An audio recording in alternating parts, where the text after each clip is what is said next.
So welcome to Pricing for International Markets on Chapter 18.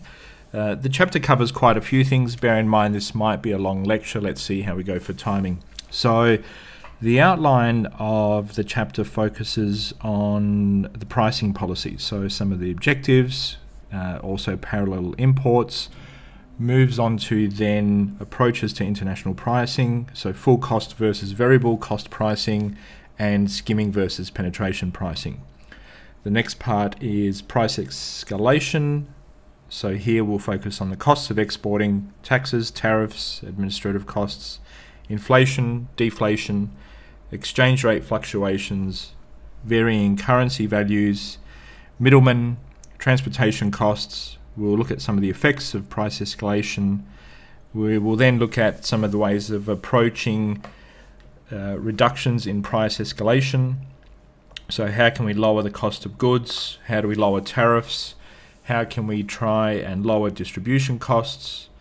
How can we use foreign trade zones and dumping? We might have some time to look at leasing in international markets. Then moving on to Countertrade as a pricing tool.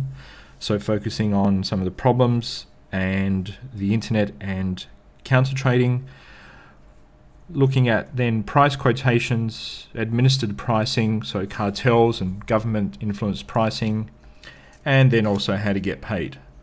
So by going through this chapter, there should be a few things that you learn, hopefully, and some of those things will be the components of pricing and how these competitive tools can be used in international marketing, how to control pricing in parallel import or grey markets, price escalation and how to minimize the effect, counter trading and its place in international marketing practices, the mechanics of price quotations, and also, quite importantly, how to get paid. So just some things before we start in regards to pricing. The issue that we need to think about is setting and changing prices are quite important marketing decisions. And these prices set values and communicate these values in international markets. So as the world is becoming more globalized and we have a lot more competition in regards to home-based and multinational corporations, they're all trying to find out some way of beating the competitor. And price therefore becomes quite an important tool of how to set yourself out from the rest of the pack.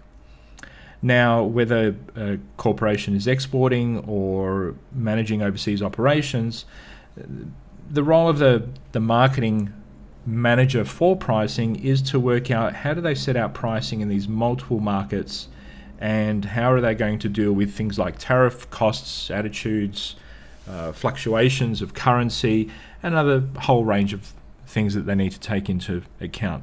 Bear in mind this is going to be a one run once through, so I won't be editing or pausing at all, so you're going to get the occasional and relaxing sound, so bear with me. So what we need to think about is that we need to be mindful that when we're doing a sale, it can't be just now on domestic criteria alone. So we can look at pricing objectives in two ways. We can look at them as pricing being an active instrument of accomplishing our marketing objectives, or looking at pricing as a static element in a business decision. Now, if we look at them as an active instrument, here the company sets prices rather than following market prices to actually achieve its objectives. And those objectives could be ROI, sales volumes, or anything else that's specific. So remember, objectives need to be smart here. Now, the company that follows the other approach is going for a different type of strategy. And when you're looking at pricing as a static element, it probably is focusing on a low priority for foreign business. Maybe we're just an exporter who is selling off excess stock. And this is more of a passive strategy.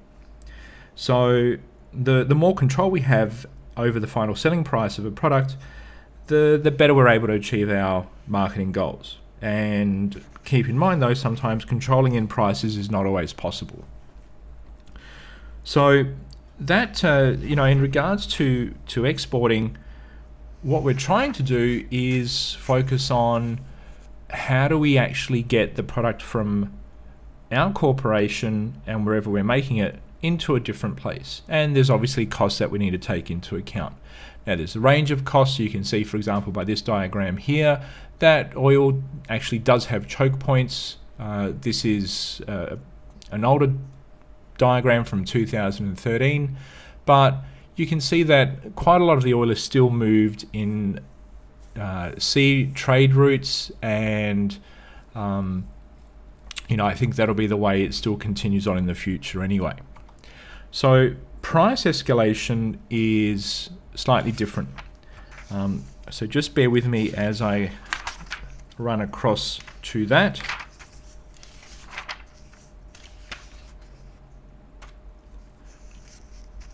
So price escalation is now, I'm just going to take you back to that and be able to bring you a definition. So price escalation is basically where we have different prices around the world, and sometimes you might be buying your favorite takeaway food in your own home country and you're on holidays, and then suddenly you see that the same product is priced differently in other countries, and it's not always profiteering. So for example, different things like tariffs and distribution systems can actually change pricing quite a lot. So therefore these costs of exporting can actually become quite large. So here this term of price escalation is where we're starting to look at these added costs of exporting our products from one country to another. So the definition from the text is excess profits exist in some international markets, but generally the cause of the disproportionate difference in price between the exporting country and the importing country, here termed price escalation, is the added costs incurred as a result of exporting products from one country to another. So it is where your prices are raised, as you can see by the slide. I won't need to read those out to you. But obviously, as soon as you start adding in more processes to any system, costs will have to rise. And the majority of these costs are a direct result of moving product from one country to another. And therefore, once these are compounded, the final price of the product obviously rises. So there's a few things we can look at. Taxes, tariffs, and administrative costs are where it could be you might have a tariff put in place to protect the market, or it could also be to increase government revenue. And the tariff can be expressed as a rate of duty. It might be on a specific compound. It can be done in different ways. And a specific duty might be, say, a flat charge, so 50 cents per X number of units, or it could be on the ad valorem duties, so the value of the goods, so 75% on the final value of the product, and you might then have compound duties, which include, in essence, both. Now, what these tariffs do is actually try and discriminate against foreign products. You could also have fees for import certificates, other administrative processes, and they can obviously add up very quickly. Now, you can see, for example, when you did the Harley-Davidson case, tariffs were quite an important issue. And what happens is that these tariffs are a primary discriminatory tax that you need to take into account when you're going into these foreign places. Not only do you have taxes and tariffs, you've got administrative costs as well. So you'll find from your group projects, export and import licenses, documentation, physical arrangements for getting product from one port to another. All these add to the costs of actually doing business. So these are things to take into account. Moving now on to inflation. So you might have, for example, a country where you have rapid inflation or exchange variations, and the selling price therefore needs to be adjusted to the cost of goods sold and the cost of actually replacing the item. Now, bear in mind, sometimes if goods are sold below their cost of replacement plus the overhead costs, sometimes it's not actually even worth selling into that country. Or if payment is delayed for a long period, or if maybe payment is not even possible. So, bearing in mind with inflation and price controls, if they are imposed by a country or, say, the global marketplace, this is where the company doesn't really have control over it, but they obviously need to react to these situations. And what may happen is that, you may have, for example, different means of charging for extra services, inflating costs, or what can happen is that, for example, companies might try to break up products into their components and price each component separately. Now, obviously, this inflation causes consumer prices to escalate, and sometimes drastically, and therefore consumers are now in this continuing situation of ever rising prices, and they may actually be excluded from the market. So this therefore puts both pressure to lower costs on everyone in the supply chain to make it affordable for the consumer. And here you can see an example of some paperwork from the Republic of the Philippines, dated December 29th, 2017. And you can see a revised withholding tax table on a different range of products. Obviously in the newspaper is Harley-Davidson meeting with President Trump, discussing the issue of tariffs for both motorcycles going out of the US and for Indian motorcycles going into the US.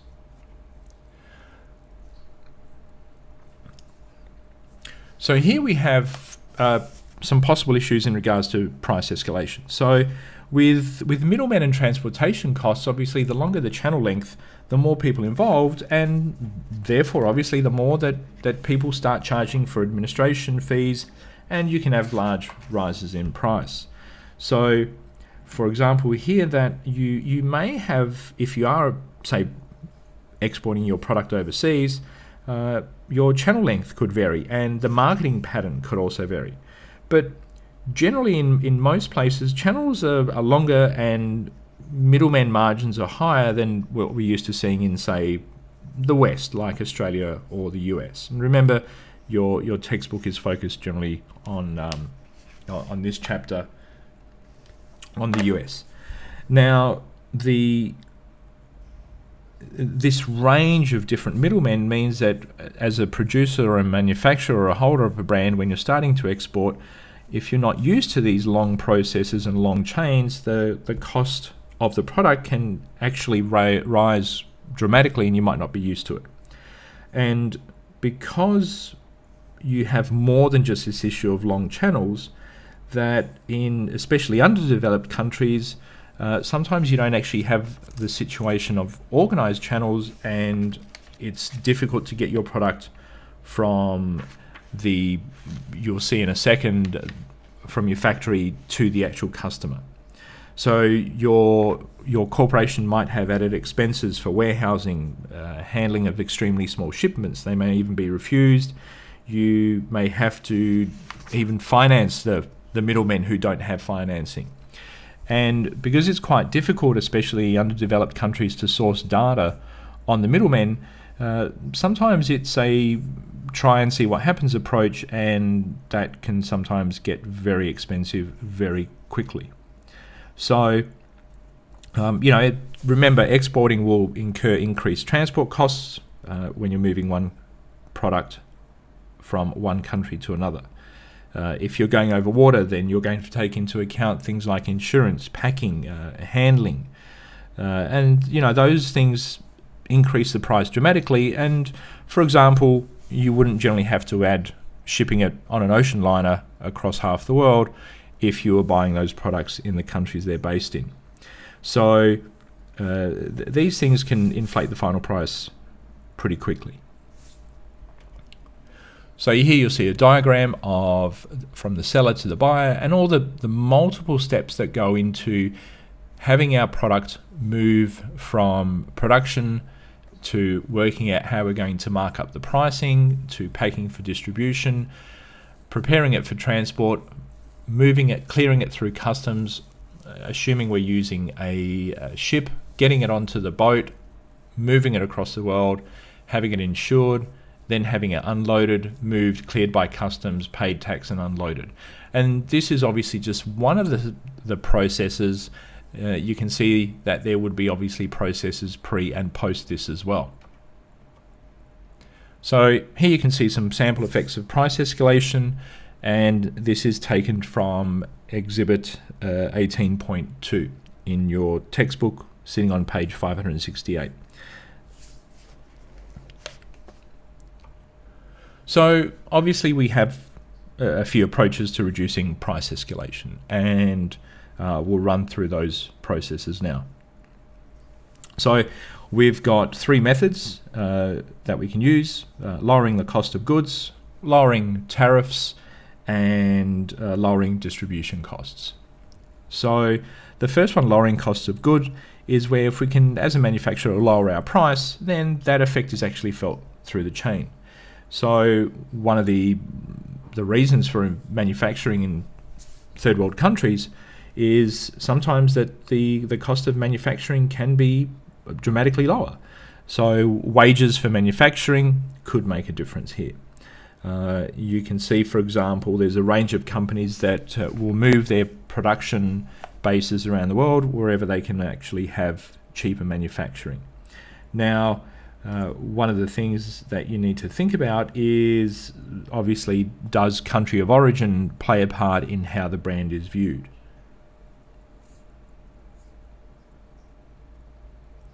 The next one is lowering tariffs. Now, if tariffs account for a large percentage of the price, then we should obviously, as a corporation, try to find some way to lower the tariff rate.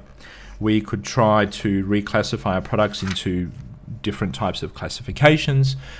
You'll see in a minute we have an example of a car being reclassified as a truck to avoid extra price increases on it. Totally different issue in regards to ethics or morals, but it worked.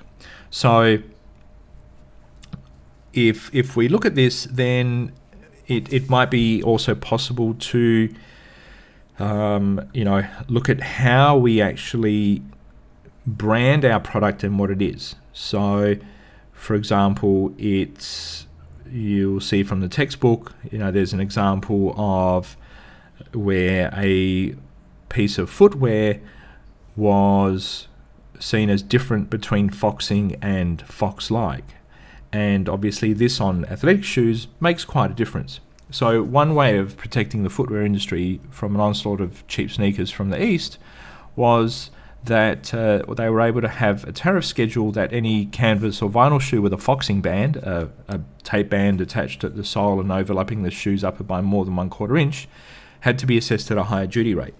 And so what happens therefore is that manufacturers then will actually start to design shoes so that the sole doesn't overlap the upper by more than 1/4 inch. And that if you have this and the overlap exceeds 1/4 inch, the shoe is classified as having a foxing band, and less than 1/4 inch a fox-like band. And therefore a shoe with a foxing band is taxed at 48%, and one with a fox-like band, 1/4 inch or less overlap, is taxed at 6%. So you can see very quickly a manufacturer will try and look at the regulations and see if it's possible to adjust any of the manufacturing process.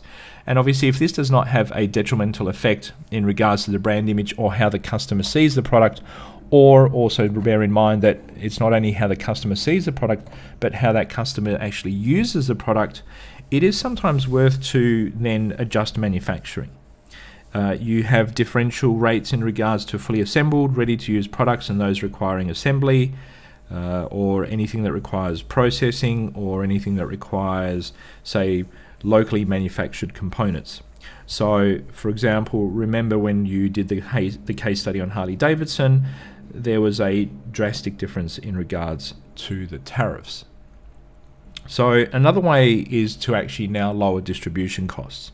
And obviously shorter channels keep costs low, less people involved, less admin, less payments. So if we can develop a channel that has fewer middlemen, then we might be able to reduce some of those markups. This could also mean possibly lower taxes, also possibly a time spent in regards to products having to pass through different people. Now, bear in mind, goods are generally taxed each time they change hands. The tax may be cumulative or non-cumulative, but every time this occurs, this increases the price.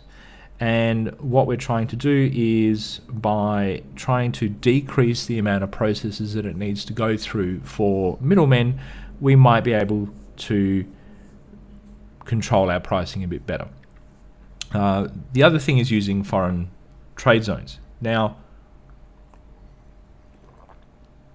what these FTZs or foreign trade zones do is it allows, they're also called free ports, or that's generally the term, is they help facilitate international trade. And there's hundreds of these throughout the world, in most parts of the world.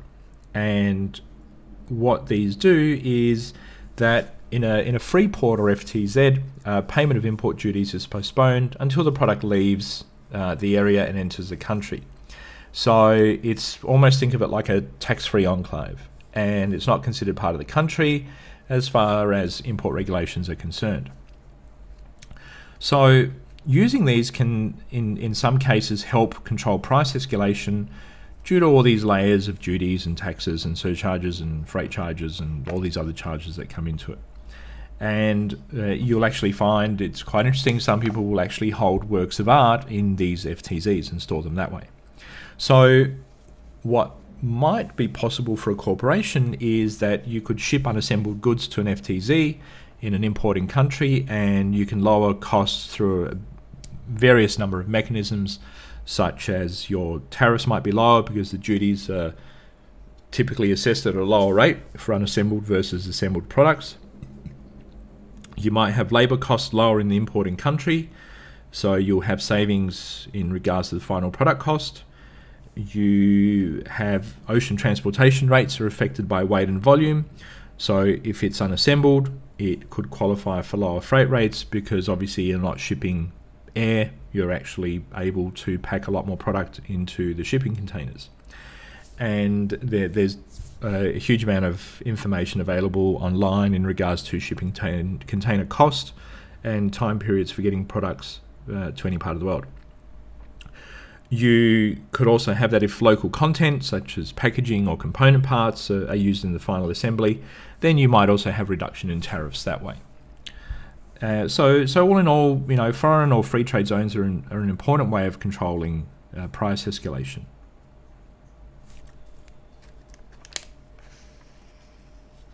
And you can see here this slide runs through most of the points that we've covered.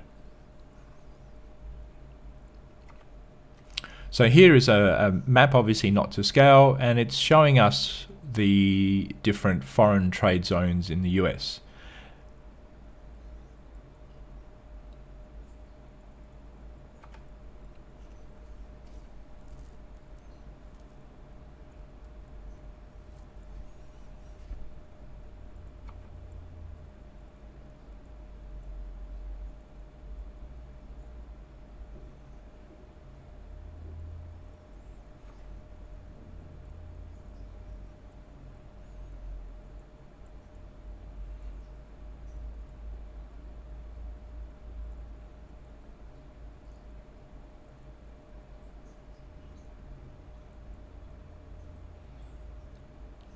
And here you'll see a flowchart from Canada.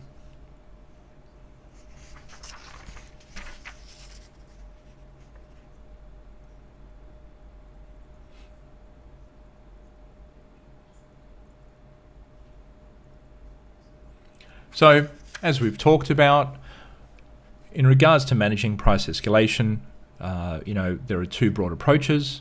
we can find ways to cut the export price, or we can actually try to position the product as a super premium brand. And we'll get onto that in a minute. So I'm going to give you a minute to go grab a coffee, grab a cold drink or a hot tea, and we'll pause for a few minutes and then we'll be back.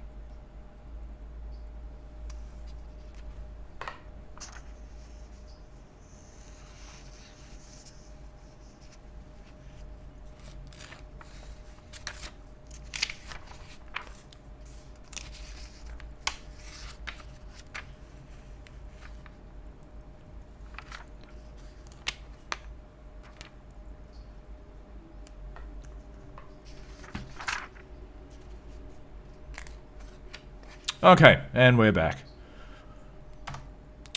So there are a few things we can do. You can see from here that we could, like we previously talked about, rearrange the distribution channel and try to cut down the number of people in it. We could try and possibly remove some of the costly features in our product or make them optional. We could actually downsize the product, so offering a smaller version of the product. We talked about manufacturing in different markets, so you'll see in the next map a map from Toyota. Or we could actually reclassify our product and try and actually avoid some of those taxes.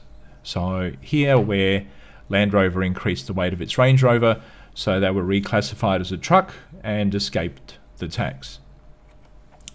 So here you can see, for example, Toyota has a range of different dealers and plants and national sales and marketing companies, and they're placed in different parts. Now, there is a world map available, and you can actually see how complex this becomes quite quickly. So one of the things that we're going to now talk about is this issue of parallel importation and grey markets. So what may happen is it could actually be cheaper for you to buy a product in a different country and buy that still from a distributor, and then actually sell that in another country and sell it at a cheaper price. And I've got some examples coming up. Now, this obviously may occur when you have pricing differences between those countries, and you can still take into account the cost of transportation, and there is still a profit to be made. It can happen in a range of products. It happened in books for Australia. So if you've ever, say, looked on some of the overseas websites, it is sometimes cheaper to buy books overseas and then ship them across to Australia. You can have, in some instances, where the actual importer and someone who has the exclusive distribution rights of a product will put an advert in the newspaper to try and warn consumers. So here is an example from a corporation called Kubota in the Philippines, who are stating that they are the authorized and exclusive importer and distributor of this brand, and also that they also have the exclusive rights to use the trademark in the Philippines. And what they're trying to do is actually warn the public that there is a corporation called Kwok Limited that is using the trademark, and they don't have the authority to it, and also that if customers do buy the product, that possibly there may be no warranty, service, backup, etc.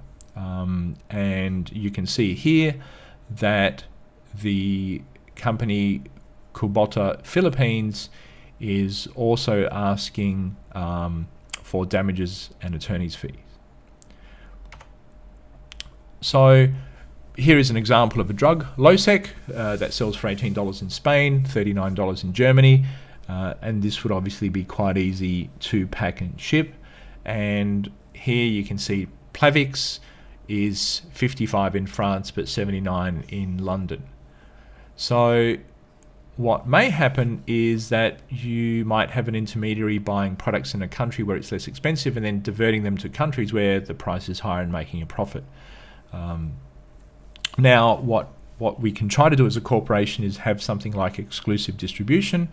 And what we're trying to do here is I will try and give the rights to a distributor, and hopefully therefore that distributor carries a large amount of stock, a large amount of assortments of our product, and this can be a way of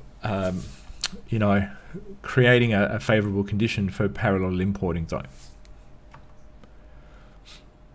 So here you can see some examples of the drug Losec by AstraZeneca, and different packaging could be a way of trying to actually stop that. So we have some effects of parallel importation. It could be that you can see from the previous ad, you might have damage to the trademark products because, for example, if I'm a customer and I go buy a Canon camera, I would assume that by buying the product I have full warranty support and will have service and be able to access replacement parts, etc. So generally what happens though, if you do have a product failure, the consumer in most cases blames the owner of the trademark, and therefore even if you bought it from a shop, you're still going to think that Canon needs to do the right thing by you as a consumer and honour its warranty. So what we can do as a corporation here is we can look at policing our distribution channels, and one way of doing this is through serial numbers or by tracking our product through customers needing to register their product and their purchases, but it's still quite difficult to do. And in some countries we can also try and get help from the legal system and from the government as well. So you can see here is an advert from Canon taken from their website in Australia that talks about, for example, Canon products might have been grey imported or parallel imported, and that Canon generally will not cover the warranty for that product. So for example, that means if you bought a lens for your camera and you bought it from, say, an overseas country, say you bought it from Hong Kong and you live in Australia, that there would be no warranty for that lens. It doesn't mean that if you ship the lens back at your own cost to that reseller in Hong Kong that there is no warranty there, but in essence you would need to pay the shipping costs for that product back to Hong Kong to have the product warranted and then possibly pay the shipping costs back, plus also lose the time of use of that product itself. So you can see here are some of the reasons Canon is talking about in regards to not buying grey imported products, and you can see some of them make sense. So for example, if you had extra import duties or custom charges, then you might find that the value that you believed was in your product is no longer there. So for in Australia, for example, if you bring in goods or products more than $1,000, you have to pay GST, and this would not obviously be borne by the retailer. So for example, Amazon will tell you the price that it costs you to buy your product and the price it costs you to ship. Other websites in the US will actually automatically charge the duties and taxes on the assumption that you will be charged them when it lands in Australia. Refunds and returns are very, very difficult. So this is where it actually does sometimes pay to buy in your own home country, because obviously that, like we said, if you've bought a lens and it needs to be shipped away, by the time you get it back, it could be a longer time period, and that could actually affect the consumer. You might have issues like your power cords not being the correct plug type, but obviously there are adapters for that. One of the large issues, for example, is voltage. So for example, buying products from the US who operate on a different voltage system means the products won't work unless you buy an expensive transformer. Incorrect software disks, yes, I think this could be an issue, but when you really look at it, most of the manufacturers now have websites where you can download instruction manuals, etc. Unless, for example, one way of locking this out is that to gain access to some of the software features, you might need to type in your product serial number, and this could be then geo-locked out. Poor quality manuals, again, you could download those off the internet, and obviously no cashback. So cashback on Canon products are quite often, and obviously if you bought it overseas, you need to take this into account. So what they're really trying to say to the consumer is that if you actually buy your product here, you're removing a lot of the risk. There's a range of posts all through the internet. Here you can see one from the Whirlpool forums, where someone is talking about some of the issues of buying from overseas. And I'll just give you a minute to just scan through that and have a look.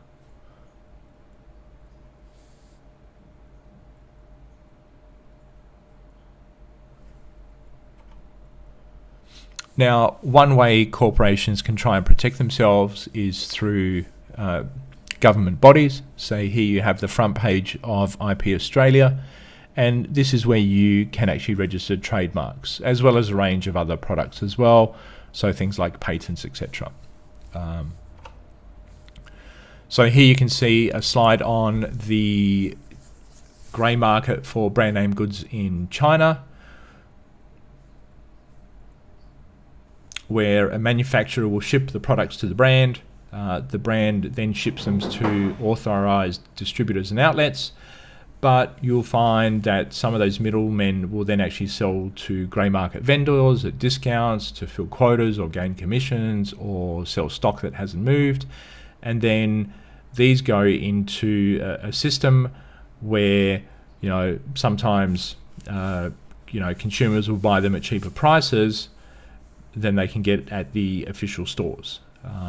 But obviously totally different level of service and different level of understanding of products. Now, you can also have where the manufacturer may actually make some of that product without permission and sell that off, or products that didn't pass the quality control from the original brand owner are also sold off as well. So you can see some of the brands in 2014 that are listed on Tmall, and what I found quite interesting here was Swarovski crystals were the highest. Armani was quite close, and then you had a range of different products. So the Australian Competition and Consumer Commission has rules and regulations in regards to if you are a business and you sell parallel imports, this business needs to be aware of their obligations, and there's quite a lot of information that is available, and the ACCC is extremely proactive. Here you can see a slide for the different prices for an average can of milk formula. So you can see that, for example, domestic Chinese baby formula is more expensive than Australian formula. So you have different systems of purchasing it through Taobao and WeChat.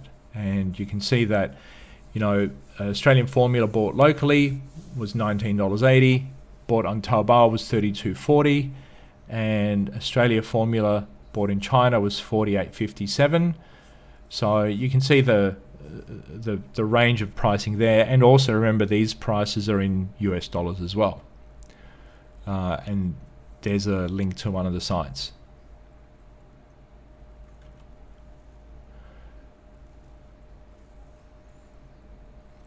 Now, obviously, this is quite a global issue, so you can see how it affects different parts of the world.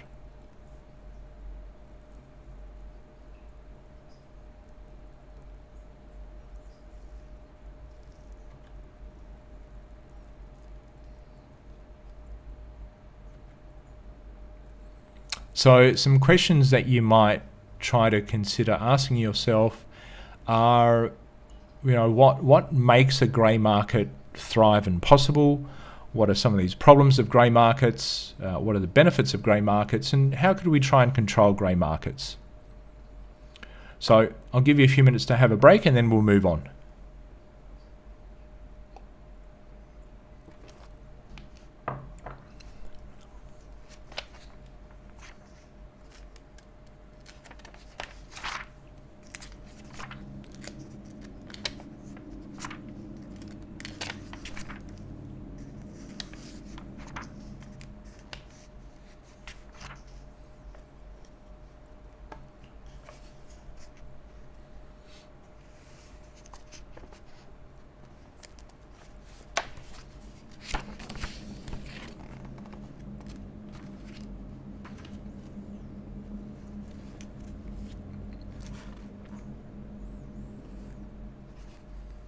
So I'll give you another minute to grab that coffee.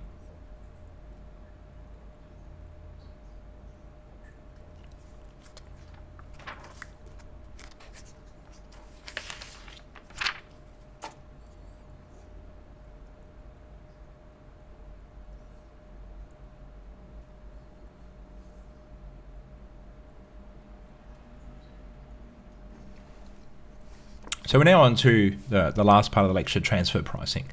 And transfer prices are prices where the prices for whatever product you're selling in regards to the sales transaction among related entities of the same company in different countries are kind of adjusted.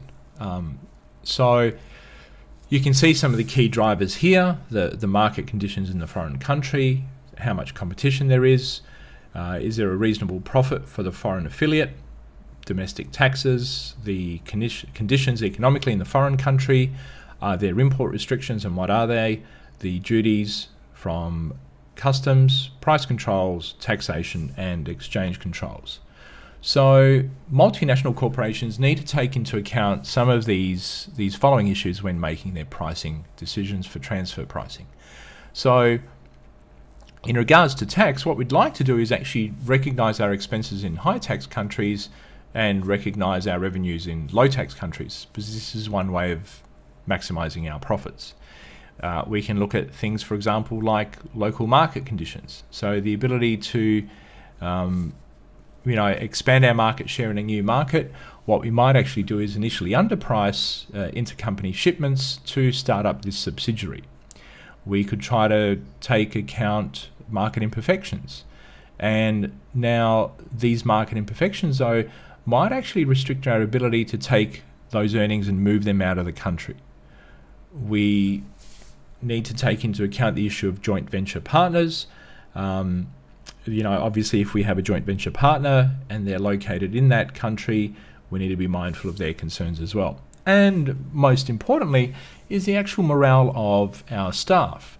Now, these transfer pricing strategies may actually artificially deflate profits in that country, and if I'm a manager in that country and my performance is measured in regards to KPIs on profitability, this might be a very difficult thing for me to kind of take into account and also have to bear the brunt of. So there's two different approaches. There's market-based and non-market-based, and market-based strategies use arm-length pricing. And here it's where a transfer price is set by charging a price that in essence any buyer would pay as through the transaction between two companies that are not related. So this would be in essence paying the real market value rate of the product. And two prominent non-market based pricing approaches are cost-based.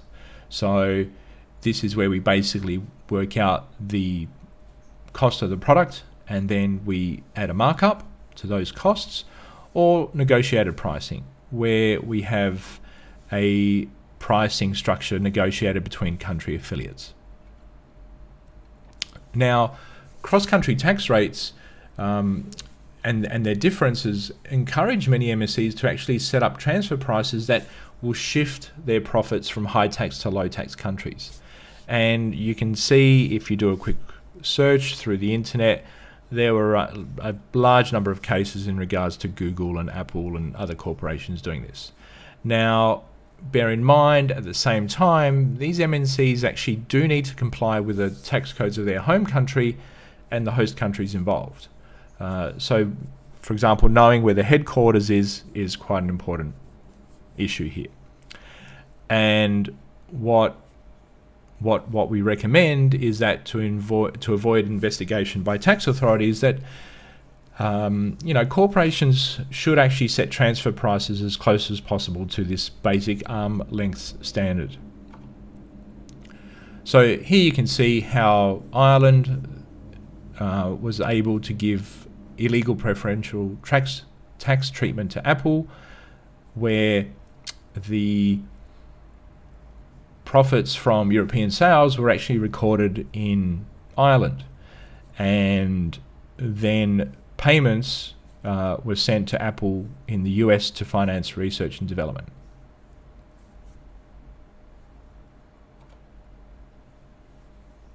So here, like we talked about previously, you can see how you have Apple, eBay, and Google, all who are actually owned by US parents, move a complex path of shifting their profits and sales through to tax havens.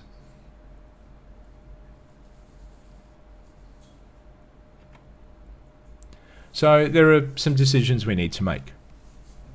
And what we need to think about is that if we are, trying to focus on minimizing the risk of tax audits, we should look at some of the questions. And those things we need to look at are, do comparable and uncontrolled transaction exists? Where is the most value added? Is this by the parent or the subsidiary? Are the confined profits of parent and subsidiary shared in proportion to the contributions? Does the transfer price meet the benchmark set by the tax authorities? And does the MNC have the information to justify the transfer prices used? So keep in mind, if you are also a competitor, this could be a way of trying to gain a competitive advantage against another brand by looking at actually how they're setting their pricing. So there are some benefits of a transfer pricing strategy, and some of those are lowering the duty costs, where we can ship our goods into high tariff countries at minimal transfer prices. We can try and reduce income taxes in high tax countries. And we can facilitate how we send across our dividends, when what we're trying to do is focus on dividend repatriation, and when this dividend repatriation is curtailed by government policy, we might try and inflate prices. Now, with dumping, this is a different issue, and bear in mind, economists and the WTO looks at dumping in a different way. So, in regards to dumping, what we're looking at now is that where we might take a product and actually dump it onto a market.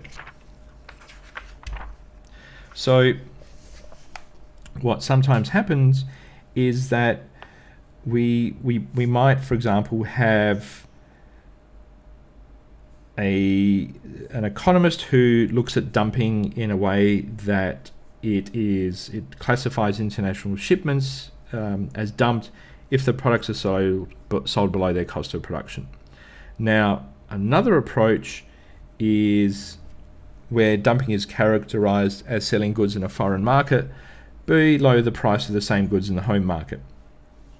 Now, the WTO rules do allow for the imposition of a dumping duty on products when they're sold at a lower price than the normal price. And obviously, this is quite important. Now, a countervailing duty, or a minimum access volume, is a way of restricting the amount that a country will import, and you can actually then impose this on foreign goods which may be benefiting from subsidies, whether in production, export, or transportation. So you can see here that when we start looking at the pricing of steel, that if we look at, say, some of the graphs, as China started to export a lot of its steel, the prices of steel have taken quite a drastic drop. And I'll just give you a minute to look at those different graphs.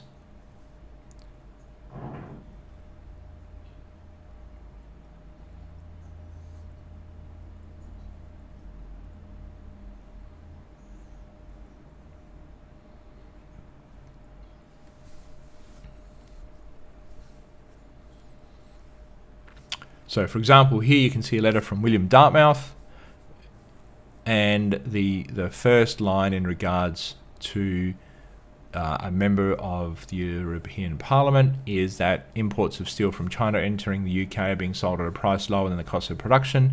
It is clear that China is dumping. It goes through the consequences, so obviously the focus on jobs and how this has affected UK and Tata Steel.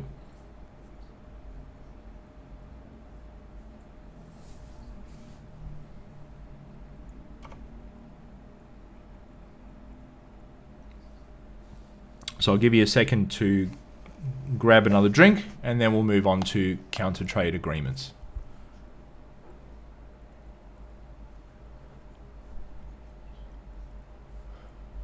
Okay, we're now in the home stretch. So a counter-trade is a pricing tool that basically pretty much every international marketer should be ready to use. And this ability to accept a counter-trade might actually give a company a competitive advantage. Now, the challenge of these counter trades is that you need to look at them in the same perspective as all other variations in international trade. And you need to have an understanding of which markets will likely require counter trades, just as well as you need to be aware of any of the macro implications that we talked about in previous lectures. So, for example, where we talked about, customs and legal regulations. Now, obviously, having the ability to use counter-trade as a pricing tool means that you can actually, therefore, possibly have some sort of competitive strategic advantage against other corporations. So, one of the ways that we can do it is by looking at barter. So bartering is the direct exchange of one good between two parties. We can therefore look at one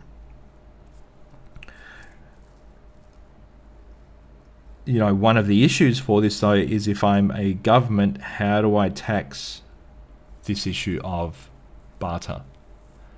How do I tax if you swapped A for B? So this is something that can get quite complex very quickly. And you can see, for example, where the other ones are quite self-explanatory. So compensation deals, counter purchase or an offset trade, or a buyback.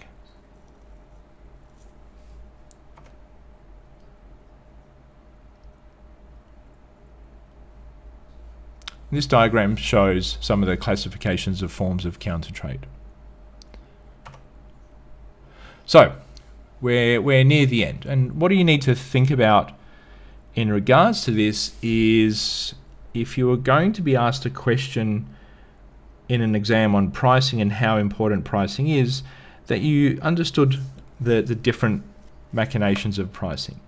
Now bear in mind, we haven't covered a lot in regards to the internet, and we haven't covered anything in regards to cartels, nor have we covered anything in regards to government influenced pricing. But I would strongly suggest that you go back into your textbook and have a look at some of the different areas that you may need to look at again. You might need to look at getting paid on these foreign commercial payments. So for example, things like letters of credit, bills of exchange, cash in advance, open accounts, and for fading. So some of the key terms that we covered in this chapter were things like parallel markets and grey markets. We looked at exclusive distribution. We look at variable cost and full cost pricing. The chapter will also talk about skimming. We touched on penetration pricing policies and price escalation. We also looked at dumping. We briefly touched on countertrade and bartering. You'll need to go back and look at a bit more in the detail of administered pricing, and you should definitely go look at cartels, letters of credit, bills of exchange, and forfeiting. So remember, pricing is an extremely complicated decision area, and as an international marketer, what you're going to have to deal with is you'll have multiple market conditions from multiple competitors with multiple cost factors and all these different government regulations that need to be taken into account. So when we start to actually market our product internationally, that market prices at the consumer level are extremely difficult to control in international marketing. And we need to look at some way of setting smart objectives for this and having the ability to have a bit of wiggle room for our pricing and some flexibility. Now, controlling our costs that can lead to price escalation when we're exporting our products from one country to the next is an extremely challenging task facing any exporter. And now some of this flexibility in pricing has actually been reduced by the growth of the internet. And what this internet does is it allows us as customers to equalize price differentials between country markets. Now, bear in mind the continuing growth of third world markets, coupled with their lack of investment capital, has increased this ability for counter trades for a lot of corporations. And this means that counter trading is an important tool for us to include in pricing policies. And bear in mind, obviously, the internet is evolving now to include counter trades, and hopefully this might eliminate some of the problems associated with this practice. So pricing in international marketplaces requires that the marketer has a combination of intimate knowledge of the market costs and regulations, an awareness of possible counter trade deals, a huge amount of access to detailed information, and also some street smarts. So the chapter is quite detailed. There are some things that you should be able to do. So you should have an understanding of the causes of and solutions for parallel imports and their effect on price. You should have an understanding of why it's difficult to control consumer prices when you're selling overseas. You should have an understanding of price escalation, an understanding of what it is and what causes it, and why it's sometimes difficult to actually try and fix some of these issues, and that price escalation is obviously a major pricing problem for an international marketer. You should have an understanding of volatile currency values and fluctuations and how they can impact export strategies. You should have an understanding of, whether value-added taxes discriminate against imported goods, or the different types of tariffs that are used by governments. So remember that when you did the case for Harley Davidson, how important it was for Harley to not only actually understand their customer, but work out how to actually sell to that customer at the right price. Obviously today we had the guest lecturer from Harley Davidson, so I think taking into account some of the strategies that Harley have used, especially linking back to the case of Harley Davidson in India, may end up in the exam, but you never know. So I hope you enjoyed the lecture. There's me riding motorbikes in my younger days, and that should bring you back to the clip that we used to start the lecture. So thank you very much. I hope you really enjoyed it. And my name is Nicholas Reedus. Have a wonderful end of semester exam.